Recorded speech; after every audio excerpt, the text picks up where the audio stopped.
93.5 red FM पे एक कहानी ऐसी भी, प्रवीण के साथ। कहते हैं कि स्वर्ग नर्क सब इसी दुनिया में है। अच्छा करोगे तो स्वर्ग है और बुरा करोगे तो नर्क भी यही है। आज की एक कहानी ऐसी भी की कहानी नोएडा के सेक्टर 19 में रहने वाली पूजा की है, जो बहुत एम्बिशियस है और अपनी जिंदगी में सिर्फ ऊंचाइयों को छूना चाहती है। ऑफिस का काम खत्म करने के बाद पूजा को पुलिस स्टेशन जाना था, एक पुलिस केस के चक्कर में स्टेटमेंट देने, जिसे निपटाकर थकी हारी देर रात वो घर पहुंची। घर में घुसते के साथ ही उसने टॉवल निकाला और सीधा नहाने चली गई। शायद आज का दिन ही उसका खराब था। नहाते नहाते ही पानी चला गया। इरिटेट होकर पूजा बाहर निकली और नाइट सूट पहनकर अपने कमरे में सोफे पर बैठकर टीवी देखने लगी। दिन भर की थकी होने के कारण पूजा की आंखें नींद से बंद हो रही थी और उन्हीं आधी बंद आंखों से पूजा ने अपना ही कमरा टीवी पर साफ साफ देखा।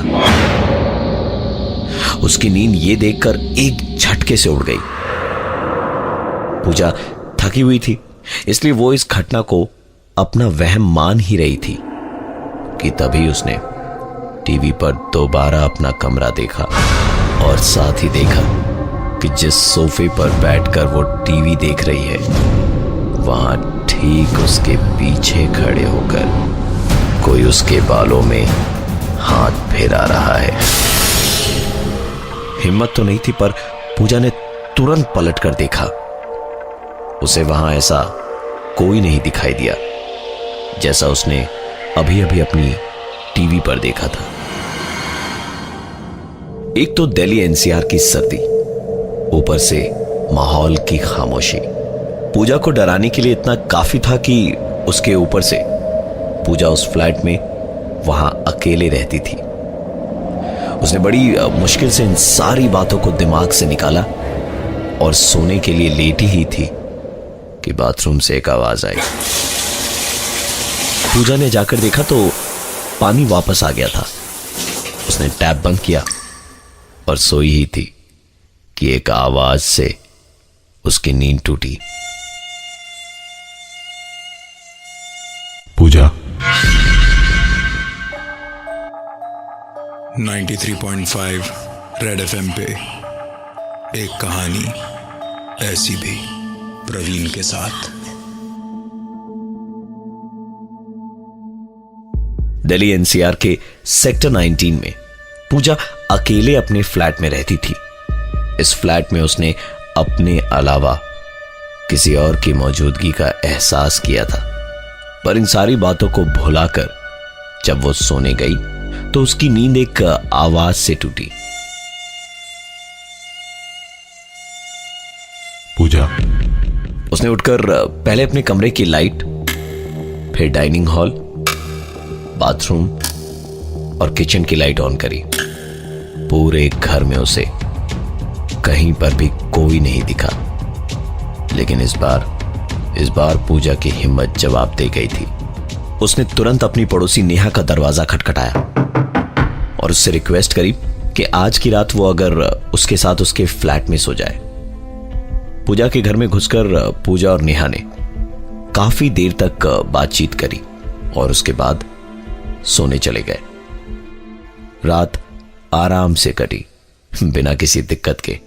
अगले ही दिन पूजा ऑफिस से जल्दी वापस घर आई, क्योंकि उसका बॉयफ्रेंड यानी कि उसका बॉस उसके घर डिनर पे आने वाला था।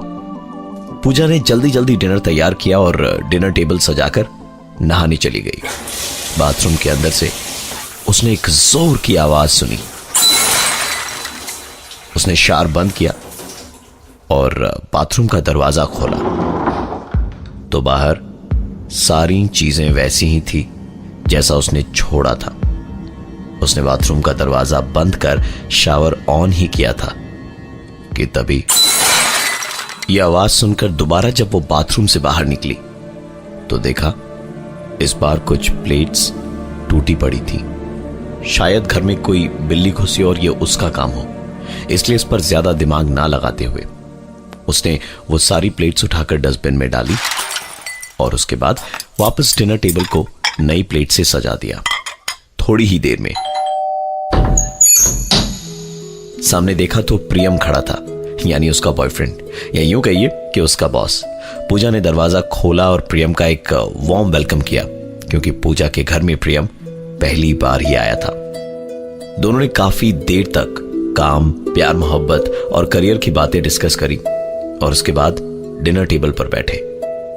खाना बस प्लेट में परोसा ही था कि पूजा के घर की डोरबेल बजी।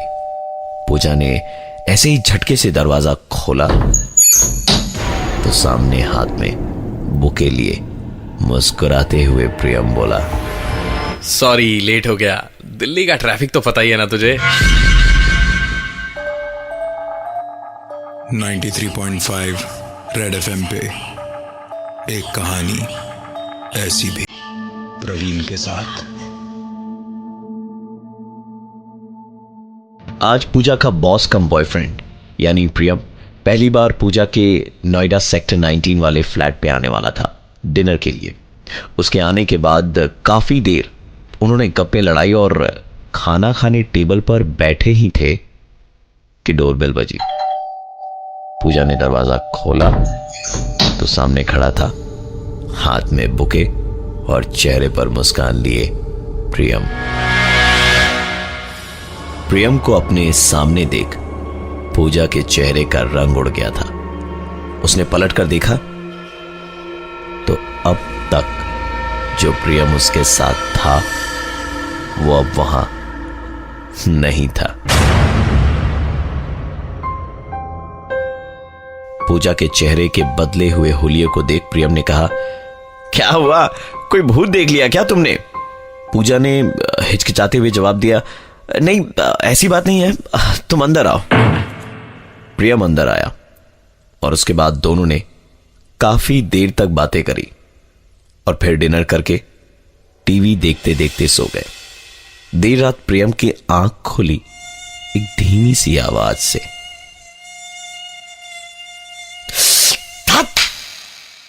प्रियम की आंखों से नींद गायब हो चुकी थी इस मच्छर के कारण जो पिछले आधी घंटे से उसे परेशान कर रहा था। प्रियम उठकर पानी पीने हॉल में गया और फ्रिज का दरवाजा खोला ही था कि हॉल का पंखा अपने आप शुरू हो गया। प्रियम ने नजर उठाई तो देखा पंखा तो चालू ही नहीं है। प्रियम ने सोचा कि उसने जो सुना गलत सुना, इसलिए वो फ्रिज से पानी की बोतल निकालने के लिए जैसे ही झुका कि तुरंत उसने नजर उठाई तो आवाज बंद, फिर झुकाई तो आवाज चालू, उठाई तो फिर बंद। प्रियम दौड़ता हुआ कमरे में गया और वहां जाकर उसने जो देखा वो देख उसे अपनी आंखों पर विश्वास नहीं हुआ। पूजा ने अपने कपड़े फाड़ रखे थे और कैंची से अपने बाल काट रही थी। प्रियम ने जब पूजा को रोकने की कोशिश की तो पहले तो पूजा ने प्रियम को जोर से धक्का दिया और उसके तुरंत बाद कमरे में रखे ड्रेसिंग टेबल के आईने पर अपना सर जोर जोर से मारने लगी। उसने 2-3 बार जोर जोर से आईने पर मारा तो आईना चकनाचूर हो गया। पूजा को बुरी तरह चोटें आई थी, पर प्रियम न जाने कैसी हालात में था। इतना ज्यादा शौक था कि वो चाह कर भी अपनी जगह से हिल नहीं पा रहा था। उसे बस एक ही आवाज सुनाई देती नजरें झुकाने पर, जो उसके उठाने पर बंद हो जाती। 93.5 रेड एफएम पे एक कहानी ऐसी भी, प्रवीण के साथ। पूजा के नोएडा सेक्टर 19 वाले फ्लैट पर आज उसका बॉस, या यूं कहिए कि उसका बॉयफ्रेंड प्रियम डिनर पर आया था। डिनर के बाद देर रात सोने गए, पर प्रियम की नींद टूटी तो दोबारा उस रात उसकी आंख ही नहीं लगी। घर के डाइनिंग हॉल में उसने कुछ ऐसी चीजें देखी कि वो दौड़कर कमरे में गया तो पाया पूजा पागलों की तरह अपने बाल काट रही है। प्रियम ने रोकने की कोशिश करी तो पूजा ने उसे जोर का धक्का दिया और फिर ड्रेसिंग टेबल के शीशे को अपने सर से फोड़कर कांच के एक टुकड़े से अपने चेहरे को जगह जगह से बहुत ज्यादा बुरी तरह से खरोंच दिया। पूजा के पूरे चेहरे पर गहरे कटे होने के कई निशान थे और पूरा चेहरा खून से भरा था। प्रियम ने अपनी पूरी हिम्मत लगाई और अपनी जगह से उठकर पूजा को संभालते हुए जोर से चीखा, क्या कर रही हो तुम? पागल हो गई हो क्या? कि तभी पूजा बेहोश होकर धड़ाम से जमीन पर गिर पड़ी। प्रियम ने उसे उठाकर बिस्तर पर लिटाया और डॉक्टर को फोन लगाया। फोन कई बार लगाने के बाद भी नहीं लगा, पर जो चीजें कमरे में उसकी आंखों के सामने शुरू हुई वो देखकर प्रियम की हालत और भी ज्यादा खराब हो रही थी। कमरे का टीवी अपने आप शुरू हो गया, पंखा अपने आप चल पड़ा। इससे पहले कि प्रियम समझ पाता कि ये सब क्या हो रहा है, उसने एक आवाज सुनी। पलट कर देखा तो पूजा जाग चुकी थी और बिस्तर पर बैठी हुई कुछ बोल रही थी। बहुत गुमान था इसे अपनी खूबसूरती पर।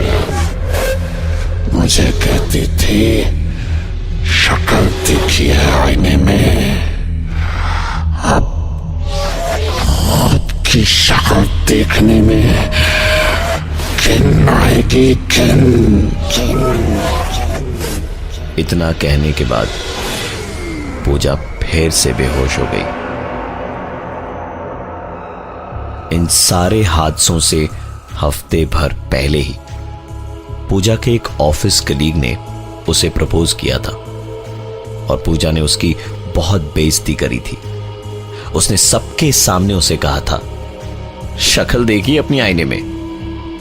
वो लड़का अपनी बेइज्जती बर्दाश्त नहीं कर पाया और उसने सुसाइड कर लिया। परसों रात जब ये सब कुछ शुरू हुआ था, उससे कुछ घंटे पहले ही पूजा पुलिस स्टेशन से लौटी थी अपना स्टेटमेंट देकर। आज इस घटना को करीबन 2 साल हो गए। उस आखिरी दिन से लेकर आज तक फिर ऐसी कोई घटना नहीं हुई पूजा के साथ। डॉक्टरी इलाज के बाद भी पूजा का चेहरा बुरी तरह से डिफॉर्म था और सच में उसे खुद की शक्ल देखने में घिन आती। मैं हूं प्रवीण और ये थी आज की एक कहानी ऐसी भी। 93.5 रेड एफएम पे एक कहानी ऐसी भी प्रवीण के साथ। दोबारा सुनने के लिए विजिट करिए हमारा YouTube channel 935 red TV. 93.5 red FM बजाते रहो।